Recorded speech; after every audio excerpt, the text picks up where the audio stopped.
شیخ الاسلام رحم اللہ دا مناظرہ سی نا حفظ آباد دے علاقے چ اسی بات تے ابو بکر عمر عثمان مومن ہیں یا نہیں. تو شیخ الاسلام رحم اللہ جب گفتگو شروع کی تھی نا خطبہ پڑھ کے فریق مخالف بھی سامنے بیٹھے آئے. مولانا ثناء اللہ مرسلی رحمۃ اللہ علیہ نے فرمایا یا اللہ مناظرہ ہونا ابو بکر عمر عثمان مومن نہیں تیرا آسمان پھٹ کیوں نہیں جاتا. انہوں دا ایمان ثابت کرنا سی آئے ہیں جنہاں دی وجہ تو سان ایمان نصیب ہویا ہے. تیرا حوصلہ ہے کہ تو انہاں ظالمن برداشت کیتا ہے. بس اینی گل کہن دی دیر آئی تے بہ گئے اگے گل نہ چلا سکے.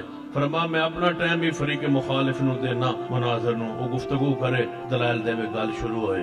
دوجا مناظر اٹھیا رافضیاں دا اٹھ کے آندا ہے مناظرہ نہیں ہونا مناظرہ ختم.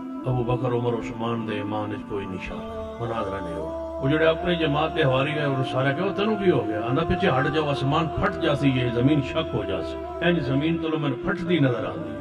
ابو بکر عمر عثمان مومن نہیں تو پھر قرآن بھی سچا کوئی نہ ہویا تو پھر اسلام دنیا چاہے ہی کوئی نہیں. پھر قرآن نازل کوئی نہیں ہویا تو محمد مصطفیٰ نبوت دی حیثیت نہ دنیا چ کوئی نہیں آئے. یہ صحابہ دا ایمان ہی سچا نہیں تو پھر کوئی شے سچی رب کی زمین چ ہے ہی نہیں. اور سن لو جو قرآن حق ہے صدیق عمر عثمان دا ایمان بھی حق ہے. مبالغہ کر لو صدیق عمر عثمان دے ایمان تے اور امیر معاویہ دے ایمان تے بھی مبالغہ کر.